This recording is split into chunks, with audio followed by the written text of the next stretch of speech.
We now shift our focus to an illustrious career as a revered netball player, which saw her captaining the South African netball team to their highest finish in Netball World Cup history, where they won a silver medal at the 1995 Netball World Cup. Professor Debbie Hamman thereafter enjoyed a successful career as a legal professional, lecturing at the University of the Western Cape for 25 years before retiring in 2022. And with this legal experience, coupled with the undying love for sport, she continues to be involved in Drug-Free Sport South Africa, assisting and ensuring that anti-doping measures are adhered to. So she does join us now as our guest, Professor Debbie Hamman. Thank you so much for joining us, and welcome to the AM Report. Morning, Andee. It's good to be with you. Now, Debbie, let's first get into that, because in the intro we spoke about your life as a netball player and, of course, captaining South Africa to that silver medal. 30 years into democracy and looking back at that achievement, what are some of the fond highlights that you would say stand out for you in your netball career and in general if you're looking at the progression of the sport? It's not very hard to look back with a great deal of pride. As viewers will know, for a long time we were isolated, not able to participate. And so after 23 years of waiting patiently in the wings, we were so excited to finally be admitted to the World Netball Championships in 1995. The highlight has to be, of course, winning a silver medal. It was a thrilling experience. We were unseeded, an unknown quantity, and so we were allocated to what they called the pool of death.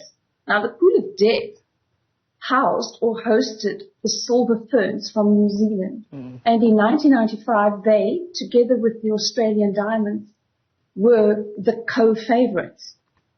That was the first thing we had to navigate, was to beat the co-favorites in a pool match, because the format at that stage simply meant that if you couldn't top your pool, you couldn't progress better than 7th or 8th.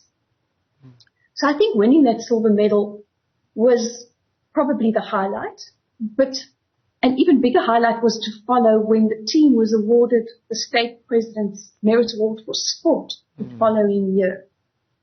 And I had to remind myself to breathe when I was assigned as captain to collect that award, because that spoke volumes for our incredible journey. So we won a silver medal. The team was awarded the state president's Merit Award for Sport. And then the third highlight was actually that the SABC suspended a Saturday night 7 o'clock news bulletin to broadcast a women's sport final. And that had to go down in history as a first. So there were many highlights. And I'm often asked, how did you, after 23 years of isolation, you had 48 hours of training camps, only 2 weekends before this huge event. So how did you do it? And I've often thought it boils down to several factors, but I think the greatest asset we had was this enormous gratitude to be able to measure ourselves and to compete against the very best in the world.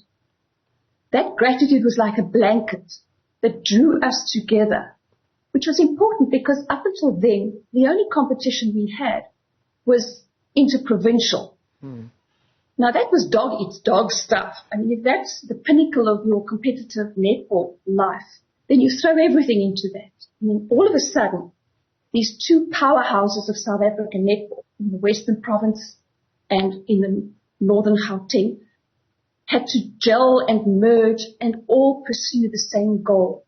And I think this blanket of gratitude helped in that. Yeah, also, we were determined not to let anything derail us. So determination and gratitude is a potent combination.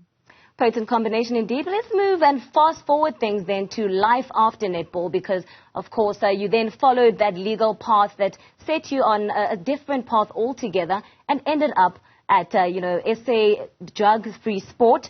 And that's what we want to zone in on now with the current state of, anti-doping measures in South Africa. We reported just 2 weeks ago the fast-tracking of that SAIDS Act and the reasons why that would have needed to be fast-tracked. Just take us a bit back in terms of some of the mischiefs that were sought to be corrected by the introduction of this Act and whether or not this has actually achieved its purpose.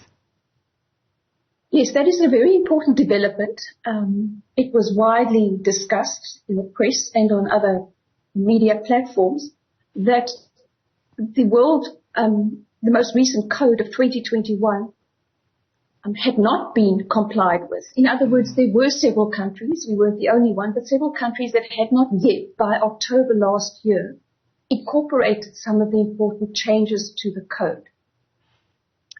And so the fuss was made, or the comment was made, that we would be suspended, and that would have consequences on various levels.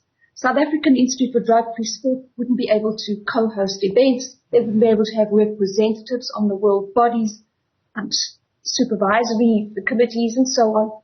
But locally, it could also mean that we wouldn't be able to host international or national events.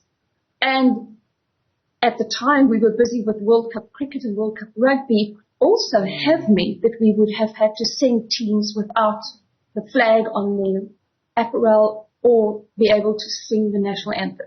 The good news is South Africa did lodge an objection to that, and so the world body then submitted a case to the Court of Arbitration for Sport. That is yet to be heard. But in the meantime, the committee, the portfolio on sport, very quickly got to work, and in a record-breaking space of 4 months, this amendment bill was then tabled on the 25th of March. It has got a process still to follow. You know, we have a constitution which sets out the route and steps that legislation has to follow.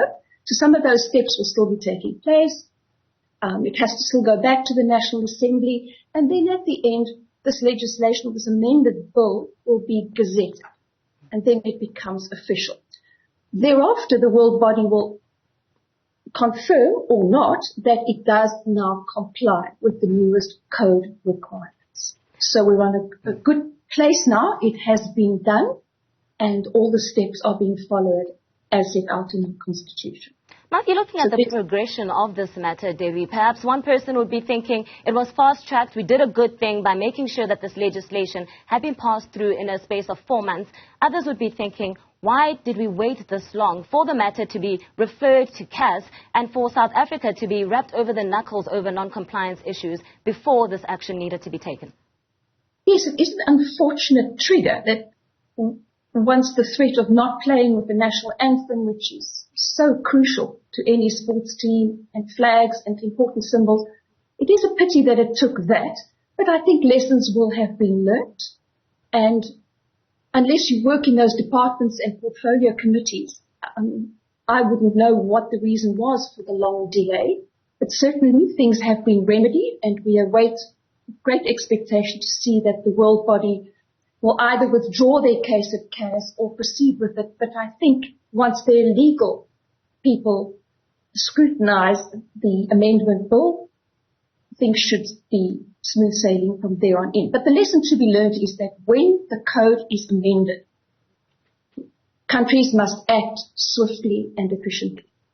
Just in closing then, Debbie, if you're looking at South Africa compared to the rest of the world, a couple of concerning trends coming in. The one that we just spoke about, if you're looking at the closing of the lab in Bloemfontein as well, would you say we are on par with the global standards that have been set in terms of anti-doping control measures?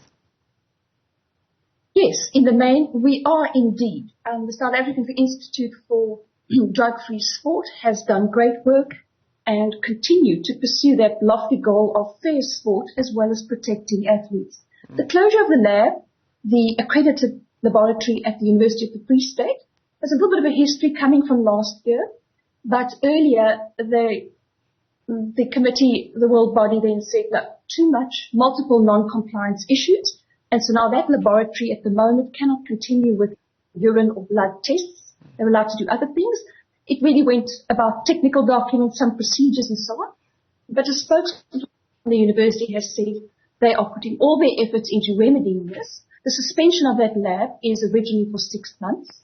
And if it's brought up to speed, all things that need to be improved, application for reinstatement can be made before the expiry of those 6 months. All right, So I think that's a good place for us to cap it. Sorry so much, Debbie, but we are out of time. Thank you so much for joining us right here on the Sports Desk, and we'll be keeping a close eye on those developments in terms of South Africa's anti-doping control measures. So that's where we'll end it then.